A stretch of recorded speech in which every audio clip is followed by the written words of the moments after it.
Magandang morning mga ka-kitchen!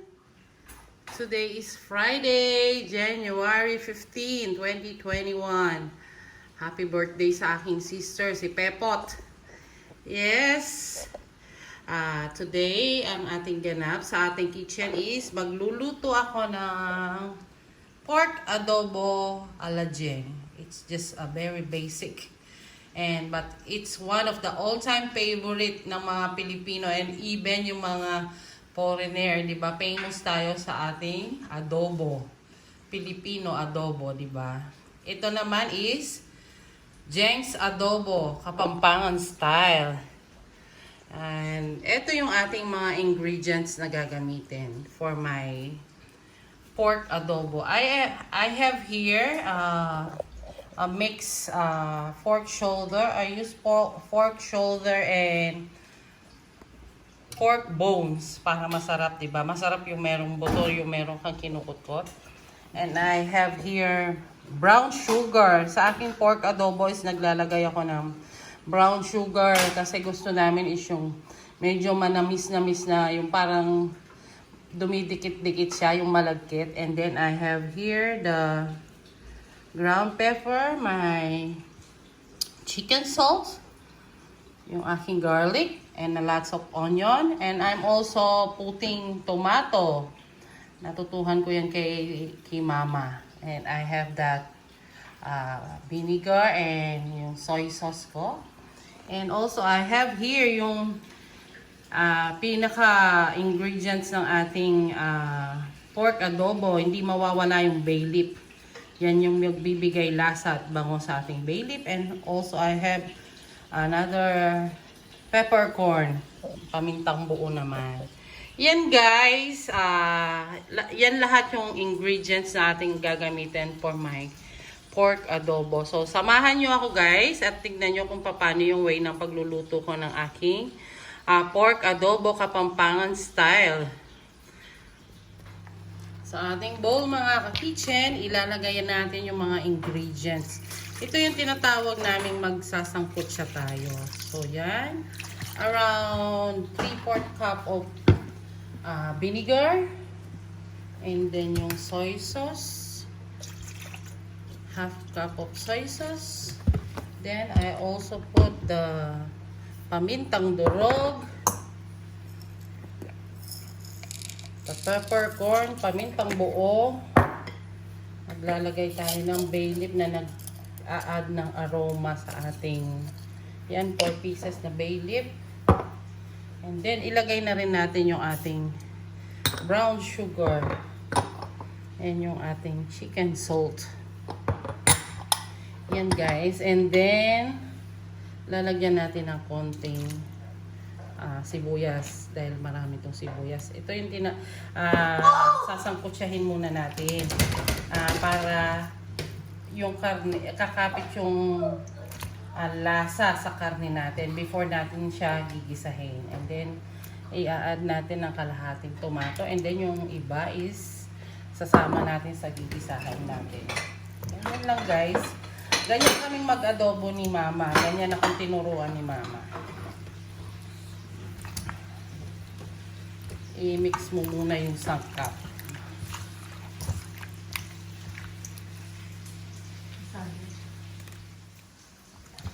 Halo-halo din lang natin guys.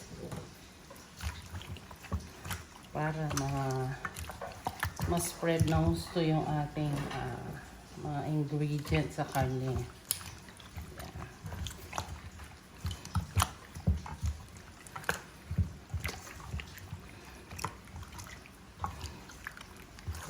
Malinis naman po yung aking kamay. Naghugas ako.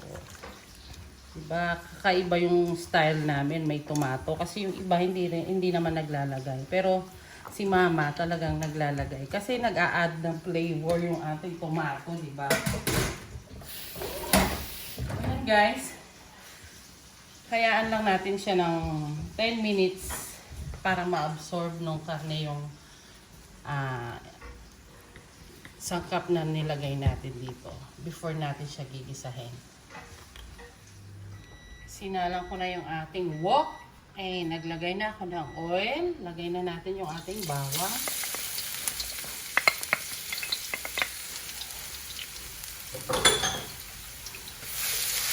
Gumamit ako ng malaking wok para at least mahalo natin siya ng maayos, diba?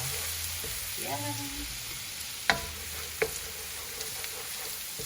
Then, yung ating sibuyas. Nagbababag na sibuyas. Ito yung magpapasarap talaga rito, diba?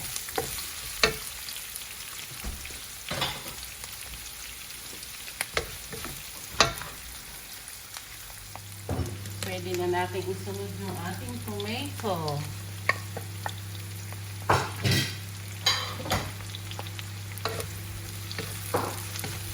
Hayaan lang natin naluto yung tomato.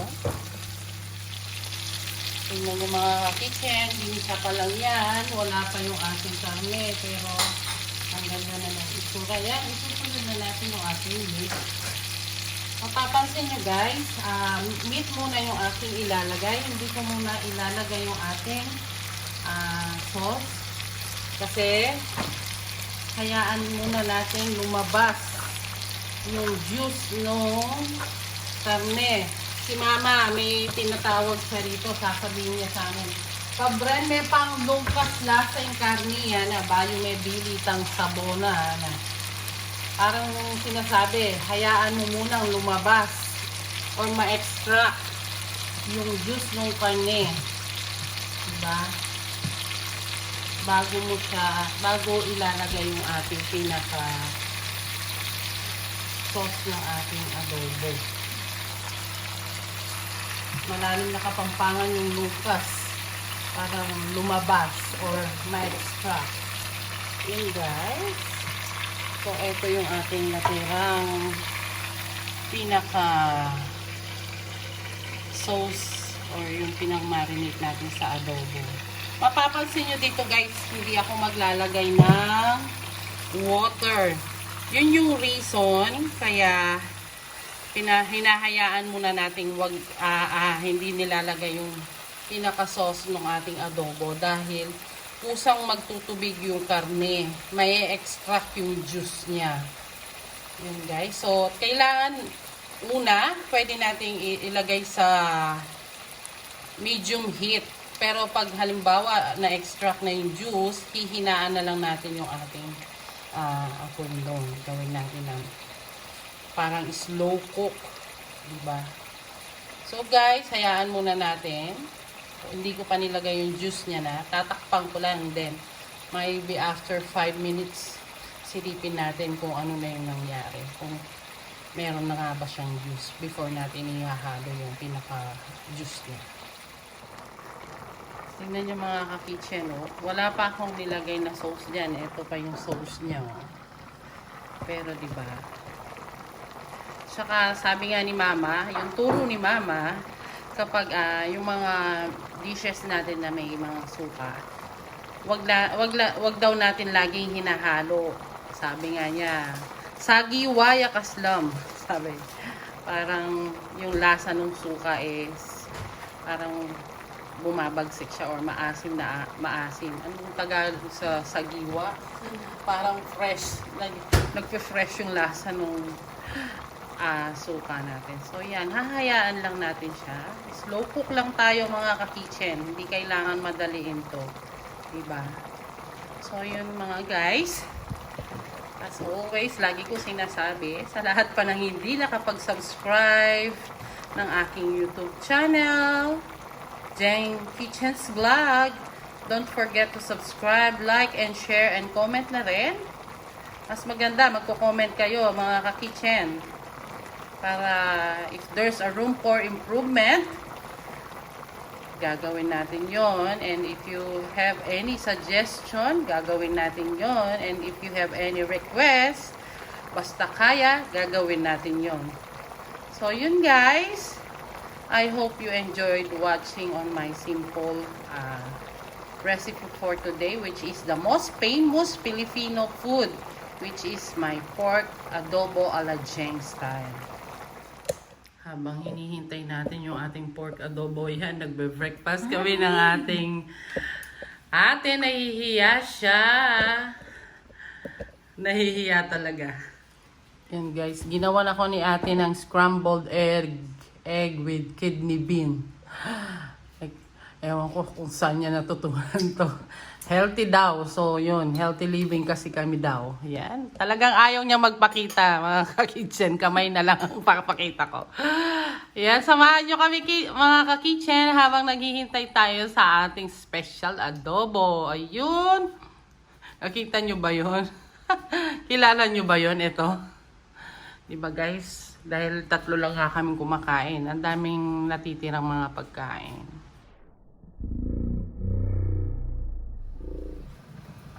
Silipin muna natin.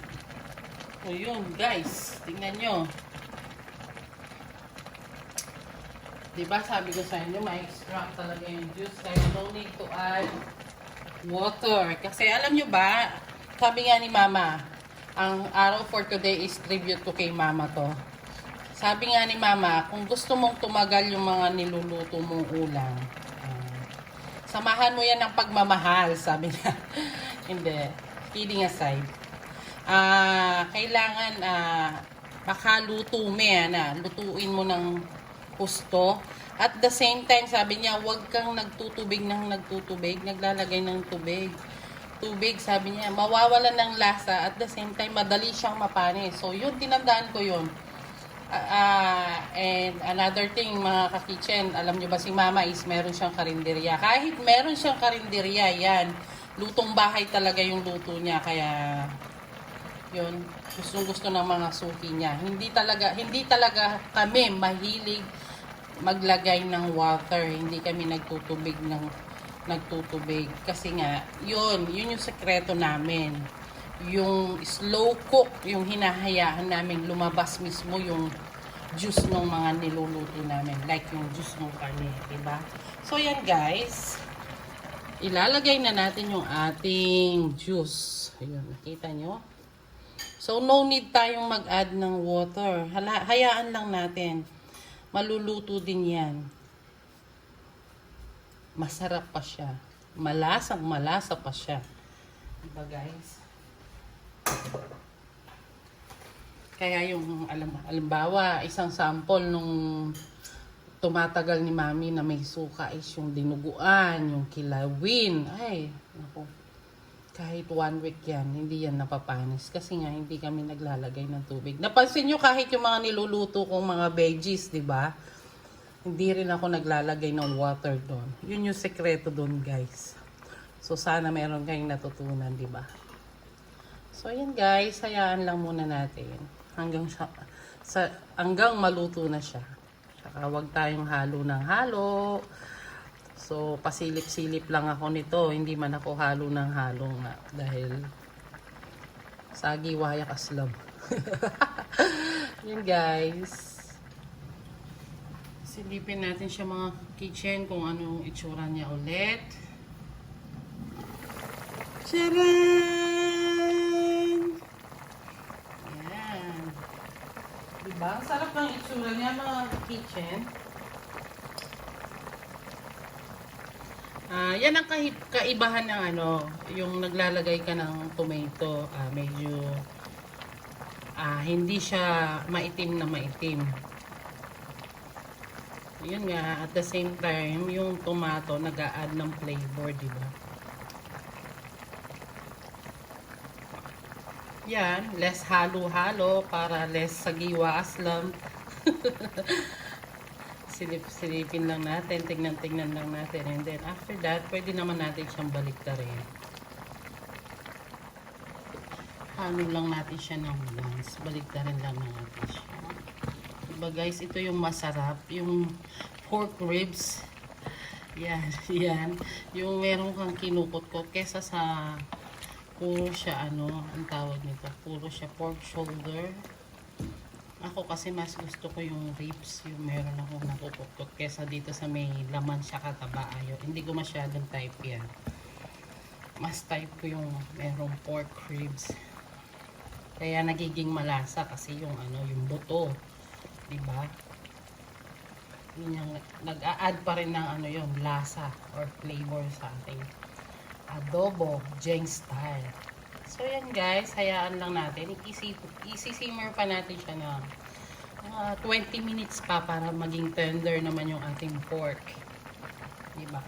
Hayaan lang natin.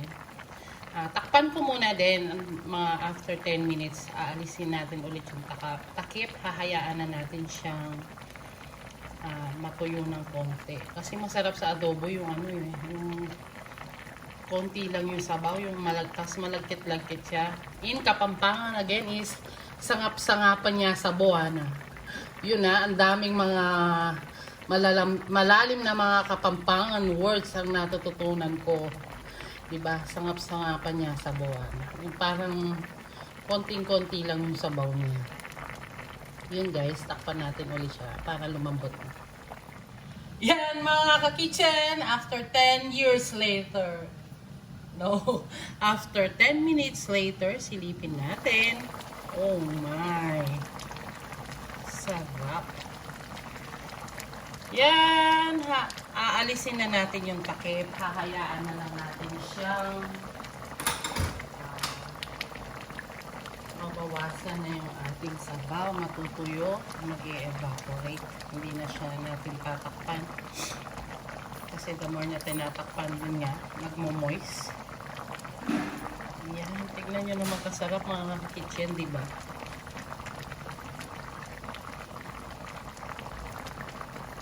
Takam-takam talaga. Haluin lang natin. Yan o, mukhang malambot na siya. Ayun, patutuyuin na lang talaga natin to. So, paluto na siya mga kitchen. Diba? Ang sarap! Ang tagal din namin hindi kumain ng adobo.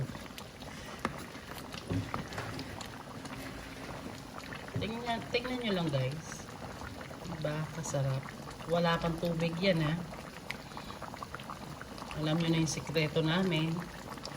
Ayun, mayroon pa pala akong isang nakasalang na casserole doon. Pakikita ko yung full video nun. Magluluto ako ng pork crackling. Abangan nyo. Yun yung aking susunod na video. See yan guys. Konting kembot na lang at maluluto na aking special Jeng's pork adobo. Ito yung aking pork skin mga ka-kitchen. Kulang pa siya sa bilad. Pero magta-trial lang ako dahil gagamitin ko ito for today para sa aking palabok. Pakita ko sa inyo mga ka-kitchen. Pag mainit na yung ating oil, tignan natin kung ano yung magiging itsura pag nilagay natin to.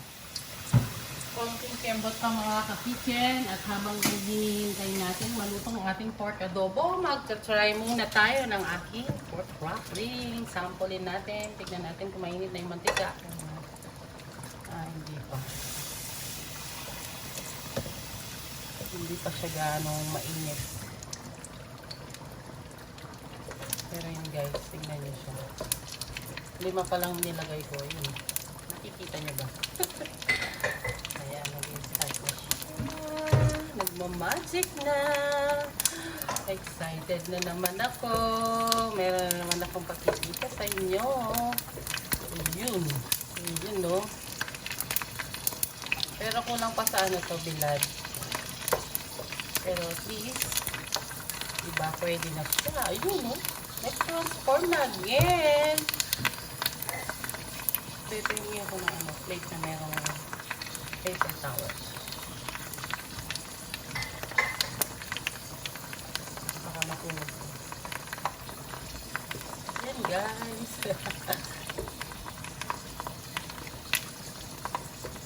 Expert na talaga ako dito.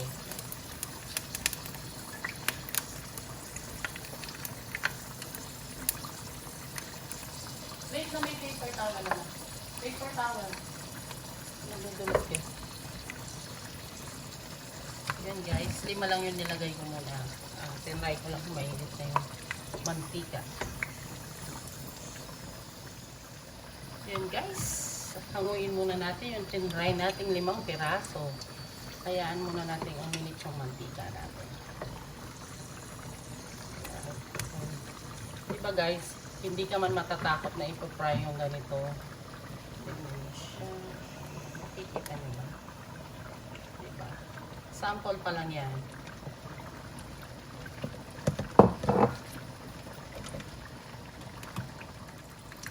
Lagay ulit ako. Konti lang naman. And then the rest, ibibilad ko pa.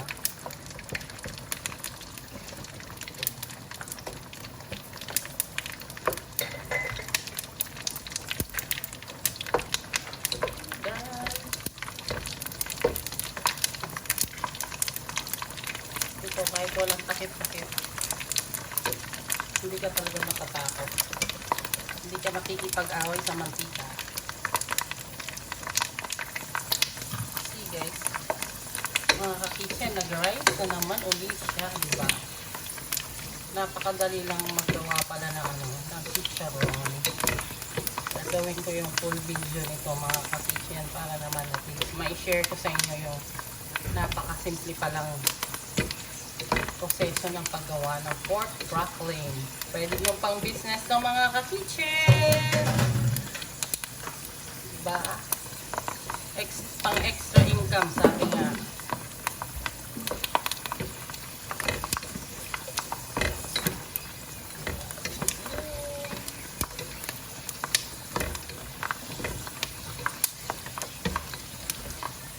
And then yung ating pork adobo, yan, konti na lang yung sauce niya, diba? Natutuyo na siya. Yun, talagang sumisip-sip na yung lasa doon sa laman ng ating pork. And then yung ating pork crackling. Napakadaling gawin nito, mga ka-kitchen, promise. Very, very simple lang. Kung hindi ako napunta dito sa Australia, hindi ako natuto ng ganito kasi si mama. Pag siyang gumagawa, hindi ako masyadong interesado dahil pots lahat. Pero dito, napag-aralan ko, natutunan ko. Na-apply ko rin kung ano yung natutunan ko kay mama. Yun. Kaya yan. Nag-i-enjoy akong gumawa. Yun guys. Pagmasdan nyo mga ka-kitchen ang aking pork crackling. Yan, di ba? Masarap ng itsura niya. Don't worry guys, pakikita ko ulit yung full video ng aking pork crackling. Susunod na yan. And then ito, ready na rin yung ating pork adobo. Halos umiwalay na yung laman sa buto, kaya pwede na patayin na natin para meron naman kahit papano konting sabaw, diba yan guys? Oh, diba? Oh my, adobo, ang sarap, diba guys? Ang sarap niya. Saan ka pa? Saka may malamig na coke nito, diba? Perfect na yung ating lunch. Tapos meron pa tayong pork crackling. Oh my goodness. Saan ka pa? Dito ka na sa Jeng's Kitchen. Alright guys, thank you so much. Sana na-enjoy nyo yung ating simpleng video. Thank you for watching. Have a great day ahead and keep safe always and God bless. Bye! Nakikita nyo ba guys kung gaano kasarap yung aking pork adobo? See? Katakam-takam talaga siya, di ba mga ka-kitchen? Alright! Kainan na!